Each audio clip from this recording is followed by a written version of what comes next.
easy life. Get stuck in it. You're alright. Aprendi a acertar primeiro, mas acertar firme com bote certeiro. E sem compaixão, o cobra cai e nunca morre. Eu sou o Miguel, em frente se você pode.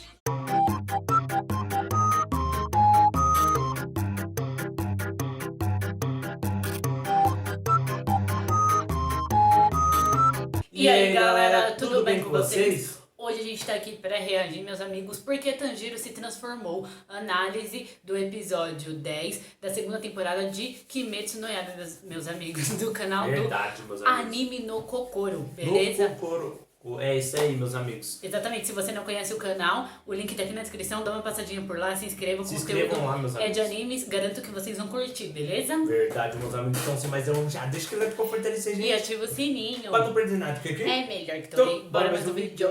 Esse Bora, episódio meu Deus. começa com Tanjiro se lembrando que o Zenitsu salvou a sua vida. Isso porque Gyutaro liberou uma onda de choque com seu Kekijutsu, cortando com uma área de alcance vários pontos. E enquanto Tanjiro está caindo, ele fica pensando no Inosuke e nos outros. A luta não está indo nada bem para ele. E quando ele cai e perde a consciência, ele tem um sonho muito rápido, onde ele conversa com a Nezuko. Depois de ouvi-la um pouco, ele desperta. E o cenário da cidade mudou completamente. Está tudo em ruínas, tudo em chamas. E ele mal reconhece o local que ele está. Como sempre, ele se preocupa antes com as outras pessoas do que com ele mesmo. Ele se preocupa se as pessoas que moravam ali conseguiram fugir a tempo, porque essa catástrofe foi muito grande. Então ele se preocupa com a Nezuko, mas ela está tranquilamente dormindo na sua caixa. À medida que ele vai tentando se animar, a gente tem que lembrar que ele está muito ferido e que ele já exigiu muito do seu próprio corpo. Ele já passou muito dos seus limites. É aí que aparece Gyutaro, bem diante dele. Gyutaro não consegue entender como Tanjiro ainda está vivo, mesmo com todos esses ferimentos. E se liga na lua de fundo, a lua vermelha que está estampando o céu bem cheia. Nossa, Ela vai bem aparecer em cheia. várias cenas do episódio. Essa lua vermelha está ilustrando assim o terror que é enfrentar uma lua superior. Gyutaro acha interessante e peculiar a situação onde Tanjiro ainda está vivo. E Daki está ali em cima de uma casa, uma das poucas casas que sobraram de pé, observando aquilo. E como sempre, Gyutaro está zombando da cara de Tanjiro, bastante mesmo. Ele acredita que esse foi o fim do Inosuke porque ele acertou no coração com o veneno. E o Zenitsu está debaixo de escombros. O fogo está muito próximo dele. O Zui perdeu uma de suas mãos e também recebeu uma grande quantidade de veneno. E ele, enquanto fala com Tanjiro, continua se coçando e arrancando a própria pele. Tanjiro está sem reação enquanto a lua superior só sabe dizer que ele é patético. É aí que Gyutaro mostra um interesse por Nezuko. Ele quer saber quem ela é. Se ela é a irmã mais nova ou se ela é a irmã mais velha. E lá ao fundo está a lua vermelha. O Tanjiro pensa, ele não consegue atacar. Provavelmente ele não consegue fugir. A única opção é responder um Oni. A sua mão continua fortemente enfaixada na sua katana. É a única forma que ele consegue segurar, já que seus dedos e sua mão estão quebrados. Então ele responde. Ele diz que Nezuko é a sua irmã mais nova. Gyutaro então fica um pouco mais interessado e começa a zombar de novo, dizendo que ele não consegue nem proteger a irmã mais nova. E Gyutaro está fazendo essa analogia porque Daki é a sua irmã mais nova, pelo menos era quando os dois eram humanos. E ele acaba vendo um pouco dele mesmo no Tanjiro. Assim ele chega em uma conclusão. Se ele é humano e ela é Oni, ele pode resolver isso. Afinal, Tanjiro é bem mais fraco que ela sendo humano, já que ele envelhece e um dia, eventualmente, ele vai morrer. Ele faz uma espécie de cafuné na cabeça do Tanjiro, dizendo que ele é que deve proteger a Nezuko e não o contrário. E agora ele começa a assentar o tapa na cabeça do Tanjiro. E novamente ele tá zoando da cara dele. Gyutaro parece estar testando ele para ver até onde ele vai. Um dos olhos de Gyutaro está fechado, pois ele está na testa de Daki. E os dois assim compartilham todas as suas experiências. Tudo que um vê, o outro também vê. Tanjiro, em uma medida desesperada, pega a caixa de Nezuko, fecha a tampa e sai correndo, todo manco e sem energias. É óbvio que a velocidade que ele tem agora não consegue escapar de uma lua superior. Só resta para os dois irmãos Oni, luas superiores, rirem. Eles acham patético a decisão de Tanjiro. E Gyutaro dá uma risada diabólica. É claro que ele tinha que dar mais uma zombada antes de ir atrás dele.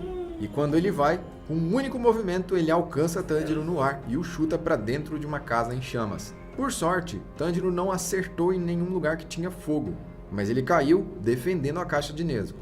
Imagina como o sono da Nezuko é pesado, que ela não acorda com nada. E aí vem outro ataque. Só que dessa vez é a própria casa que tá caindo em cima do Tanjiro, então ele tem que saltar. Ele tá com uma ferida muito grande aberta, parte do corpo quebradas e praticamente já extrapolou os limites da exaustão normal. E aí vem Gyutaro, digno de um filme de terror. Ele vem se aproximando e repetindo as mesmas palavras o tempo todo. Parece que ele quer convencer Tanjiro disso mesmo. Eu não posso deixar de acreditar que ele se vê em Tanjiro, porque ele é muito orgulhoso hoje de ser Oni e de ser uma lua superior.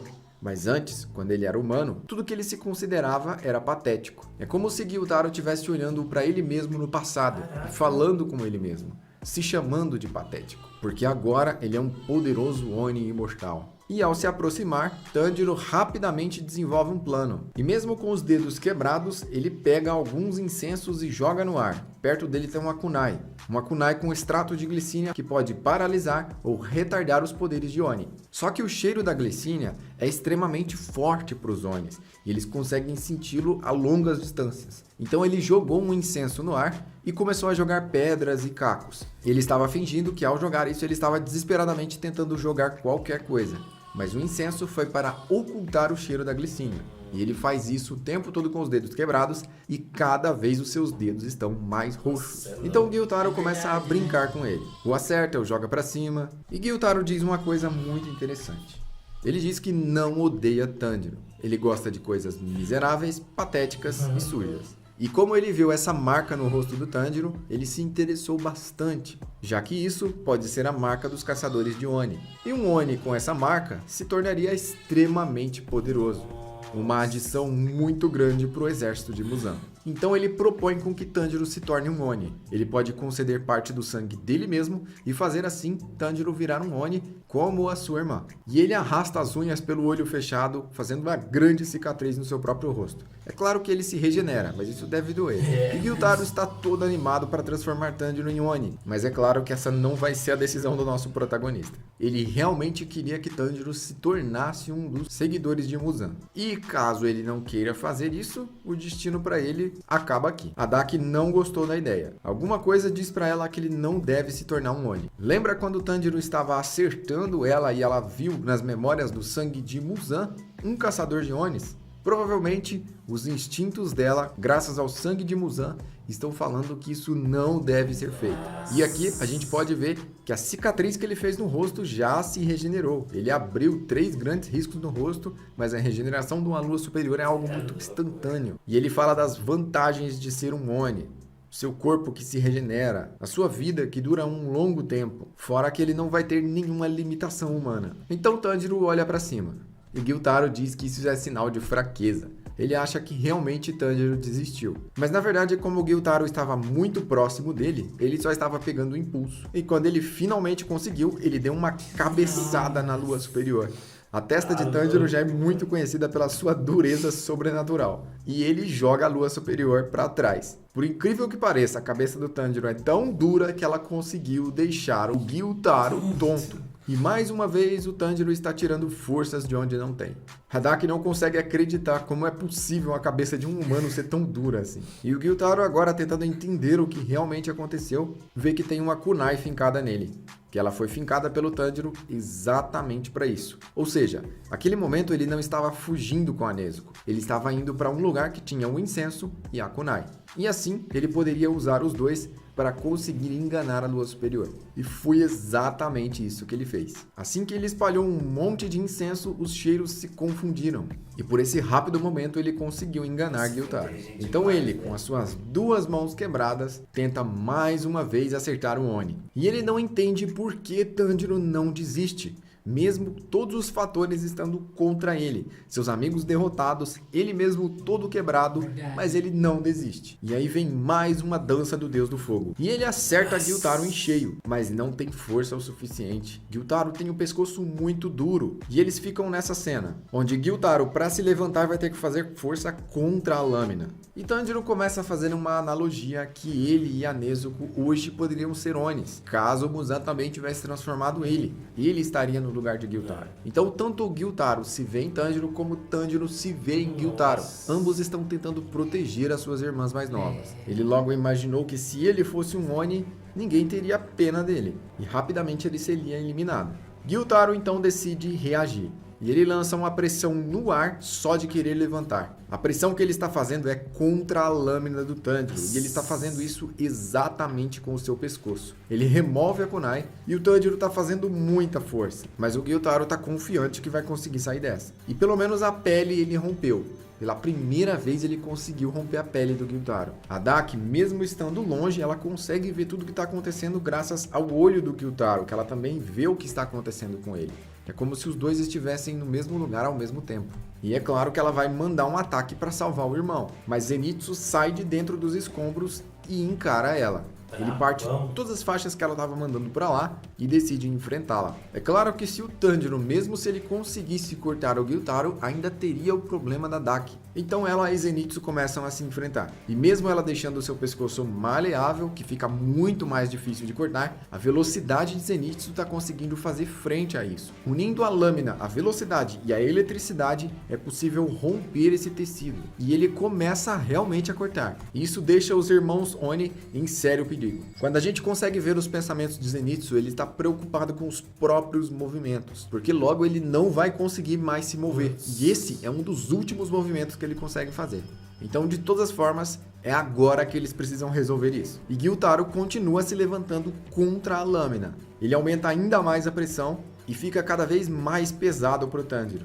Nesse momento, seus dedos estão muito roxos. Então ele solta seu Kekijutsu. Ondas de sangue cortantes que saem em todas as direções. E elas erguem a espada do Tanjiro e ao mesmo tempo o fator de regeneração extremamente alto do Lua Superior já vai fechando seu pescoço enquanto a lâmina do Tanjiro vai sendo removida. O controle do Kekijutsu do Gyutaro é uma coisa extremamente maestral. E quando ele finalmente lança o Tanjiro para longe, ele realmente está admirado com essa persistência. Mas Gyutaro também está querendo acabar com isso agora. E ele está furioso atacando com seu Kekijutsu de sangue a altas velocidades. Tanjiro não conseguiu nenhum tempo para fazer nenhuma respiração. E ele está completamente debilitado para lutar contra uma Lua Superior frente a frente. Então, quando o Gyutaro vai dar o seu golpe final e dilacerar completamente o Tanjiro, o Uzui entra na frente, mesmo sem uma das mãos. E uma lâmina ele carrega na boca, e ele fez com que o vão da outra lâmina encaixasse na foice de Gyutaro, parando assim completamente o ataque dele. Então o Uzui, tendo que suportar a dor do braço, o veneno do Oni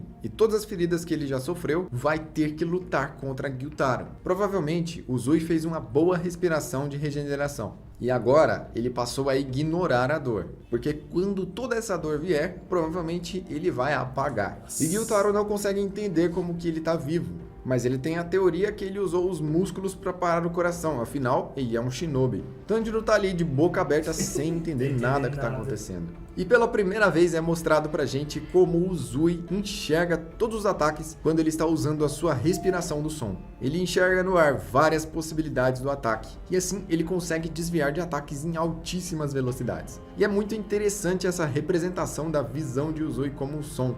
Na verdade, ele está ouvindo tudo o que está acontecendo. E assim ele consegue ir passando e desviando. Nesse momento, a gente vê nos ombros de Uzui como o veneno já tomou conta de grande parte do seu corpo. Grandes manchas roxas estão cobrindo todo ele. Se continuar desse jeito, logo ele vai estar totalmente paralisado. As mesmas veias que tinham se formado no seu rosto estão se formando no seu corpo. E nessa luta, ele já sofreu danos irreversíveis. Então eles se atacam. E aqui a luta fica extremamente intensa. Eu não sei vocês, mas eu tô amando muito essa animação. Essas cenas de luta ficaram muito da hora. E em nenhuma cena você vê nem sequer um erro de animação. Se você também tá gostando dessa animação, deixa um joinha aí no vídeo pra eu ficar sabendo. Eles continuam trocando violentos golpes. E Tanjiro decide ajudar. Interessante que mesmo com todos os seus ferimentos, ele está conseguindo se mover na velocidade deles. E o Uzui começa a pressionar Gyutaro.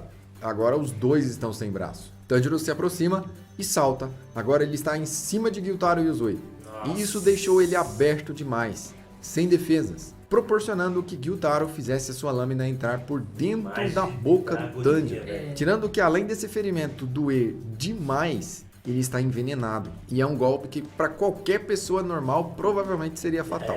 Assim, Gyutaro, mesmo lutando sozinho, ainda tem a vantagem sobre a luta. E olha só o que é uma animação bem feita. Só essa cena dá um wallpaper. Tanjiro, mesmo recebendo todo esse dano, ainda não quer desistir. E lá vem novamente a sua lâmina. Mais uma vez ele acerta. Mesmo com a lâmina da foice de Gyutaro dentro da sua boca, ele usa a sua espada para se equilibrar no ar, cortando o Gyutaro. Quando a lâmina encosta no pescoço de Gyutaro, acontece de novo o mesmo problema. A dureza da sua pele é muito grande. E agora, Tanjiro está um pouco mais enfraquecido. O que está mantendo Tanjiro no ar nesse momento é ele mesmo segurando a lâmina em Gyutaro e a foice de Gyutaro o pendurando no ar. Então, da marca na testa de Tanjiro aparecem chamas. Ela muda de forma e se torna muito mais agressiva. A aparência toda de Tanjiro muda e até o seu cabelo fica diferente. Ele fica num tom mais claro e mais arrepiado. E agora ele está muito mais forte. A força física de Tanjiro aumentou em um nível bem considerável. E a marca se espalhou por quase todo o seu rosto. Então a pele de Gyutaro é rompida. E o seu pescoço lentamente vai sendo atravessado. A marca deu um aumento muito grande de forças para Tanjiro. Mas Gyutaro disse que está tranquilo, porque Daki ainda está com a cabeça dela. E enquanto ela tiver, ele pode colocar a dele no lugar e se regenerar. Então ele dá uma espiada para ver o que está acontecendo com a Daki. E pelo pior que isso possa parecer para eles, ela também está sendo cortada, ao mesmo tempo. Zenitsu continua levando ela em uma velocidade altíssima, mas ela está confiante de que tudo vai dar certo. Assim que o Zenitsu se cansar, ela vai simplesmente acabar com ele, e realmente é isso que está acontecendo. O Zenitsu está ficando cansado, a sua velocidade está diminuindo, e ela tenta atacar Zenitsu pelas costas, mas novamente ela é parada. Ela é parada por Inosuke, que está gravemente ferido, mas ainda assim, ele está se movendo. A foice de Gyutaro atravessou o corpo de Inosuke. Nesse momento, ele moveu os seus órgãos de lugar. Isso porque Inosuke pode fazer coisas que mais ninguém nesse mundo pode. Então a foice não atravessou nenhum órgão vital de Inosuke. Mesmo assim, ele está extremamente ferido. E acontece que o veneno não faz efeito nele, devido à sua criação nas montanhas. Então ele une as suas lâminas serrilhadas às lâminas de Zenitsu. E olha só quanto sangue ele está soltando. A união desses dois cortes faz com que o pescoço da Daki se rompa. Nos últimos momentos, antes de ser cortada pela última vez, a Daki pede ajuda do seu irmão e fala para ele fazer alguma coisa. Mas ele está 90% cortado. Então Zenitsu, Inosuke e Tanjiro, mesmo com todos esses danos, colocam todas as suas forças em um golpe que arranca completamente a cabeça dos irmãos Oni. E eles voam no ar com a lua vermelha de fundo, mostrando que pela primeira vez, essa geração de caçadores conseguiram derrotar uma lua superior. Durante muitos anos, ninguém no esquadrão de caçadores de Onis conseguiu derrotar uma lua superior. Muito pelo contrário, Daki e Gyutaro derrotaram vários Hashiras e provavelmente incontáveis caçadores que foram atrás deles. Essa seria sua primeira e última derrota. E os dois, coincidentemente, caem um de frente para o outro. Os dois irmãos vão ter um último momento de despedida antes de partirem completamente desse mundo. Porém, Gyutaro guardou um segredinho no seu corpo. As esposas de Uzui estão ali no telhado, e a que lançou as kunais está ferida. Elas estão comemorando a vitória, e Tanjiro está completamente ofegante. Usar a marca desse jeito fez que ele extrapolasse ainda mais os limites do seu corpo. E agora ele nem aguenta respirar. Ele está em pânico, ele está morrendo. E ele mal consegue ouvir o que tem à sua volta. Porque a marca de caçador de Onis é um fenômeno sobrenatural. E ela pode ser desbloqueado por qualquer caçador de Oni, desde que ele tenha nascido com ela ou tenha recebido por ressonância. A origem dessa marca veio de Iorichi, o primeiro caçador, o usuário da respiração do sol. E também foi a imagem dele que Daki viu nas memórias de Muzan, quando Tanjiro estava usando sua dança do Deus do Fogo. Iorichi nasceu com a marca, e é como se uma força sobrenatural da natureza tivesse preparado ele, no seu nascimento, para vir ao mundo com esse poder exatamente para enfrentar Muzan e os seus Onis. As características mais visíveis da marca são o aumento de força, velocidade e melhoria nas próprias técnicas de respiração, além, é claro, da possibilidade da visão do mundo transparente, onde o caçador vê por dentro dos seus inimigos, além de ver as coisas levemente em câmera lenta. Isso dá grandes vantagens para os caçadores, além de poder fazer eles se adiantarem e acertarem exatamente no ponto fraco de seus inimigos. Eu não vou me aprofundar muito na marca aqui nesse vídeo, pois é spoiler, e geralmente nas análises de episódio de anime eu não comento muito sobre o mangá. Mas aqui nesse canal eu tenho um resumo completo de toda a história de Demon Slayer até o último capítulo do mangá. Se você quiser conferir, eu vou deixar o link aqui no card. O Zui está gritando para ele desesperadamente que ainda não acabou a batalha, que ele tem que fugir dali, que alguma coisa muito grave tá para acontecer. O corpo do Gyutaro tá no chão, com a lâmina de Uzui fincada nele, mas algo muito grande está vindo. E Tanjiro está quase perdendo a consciência. Nesses relances, entre estar quase desmaiando, ele consegue ouvir de fundo o Uzui falando para ele correr. Mas ele não entende o porquê nem como ele vai fazer isso, sendo que o seu corpo não tem mais energias. Então uma nova onda de choque toma conta do lugar. O Kekijutsu de Gyutaro lança ondas de choque gigantescas sobre todo o lugar, cortando novamente toda a cidade, gerando uma onda de destruição enorme. E a paisagem muda novamente, dessa vez para um verdadeiro inferno. E assim o episódio deixa a gente com vários questionamentos do que vai acontecer a seguir. Se realmente é assim que se vence uma lua superior ou se eles ainda vão ter que enfrentá-los. A felicidade desse episódio é saber que Uzui e Inosuke ainda estão vivos e estão bem, apesar de estarem com danos gigantescos, muitos deles irreversíveis. E Tanjiro vai precisar de alguns meses de descanso para recuperar tantos ossos quebrados. No próximo episódio, provavelmente nós vamos ver a história completa da Daki e do Gyutaro. Se você não quer esperar ver no anime, quer um spoilerzinho, eu tenho um vídeo aqui no canal que eu conto detalhadamente a história de Daki. Vou deixar o vídeo aí no card. Não se esqueça de se inscrever aqui nesse canal, ativando o sininho de todas as notificações para receber novos vídeos. E se você ficou até aqui, curte o vídeo para eu saber que você gostou. Eu sou o Joe, eu vou ficando por aqui e até a próxima. Caramba, meus amigos, gostei. Nossa senhora, gente. Por isso que eu adoro análise de episódio, porque é uns detalhes que, mano, na hora, tipo, é muito rápido. Que nem naquela hora que o Zui chega pra defender o Tanjiro do golpe que ele ia tomar no olho, e aí a espada dele, né, trava o coisa. Só que é tão rápido que você nem percebe, assim, sim, tipo, mano, que ele não travou. percebe. O negócio do veneno eu não percebi, o negócio da lua eu não percebi. Ele tava todo roxo, mostrou desse lado aqui e aqui, ó, nos braços dele aqui, até ó. no rosto também. E outra coisa também, tipo, conforme foi... no react do episódio, a gente ficou falando várias vezes sobre o dedo do Tanjiro, Só que eu nem percebi que o negócio tava ficando mais escuro. Nem tchum. Verdade. E a gente falando, nossa, meu, que agonia de olhar pra esse dedo, que agonia de olhar, e a gente nem percebeu que tava escurecendo. Nossa, meu, tem muita coisa que eu não percebi, muitos detalhes que ele passa, informações. A assim, parte da lua.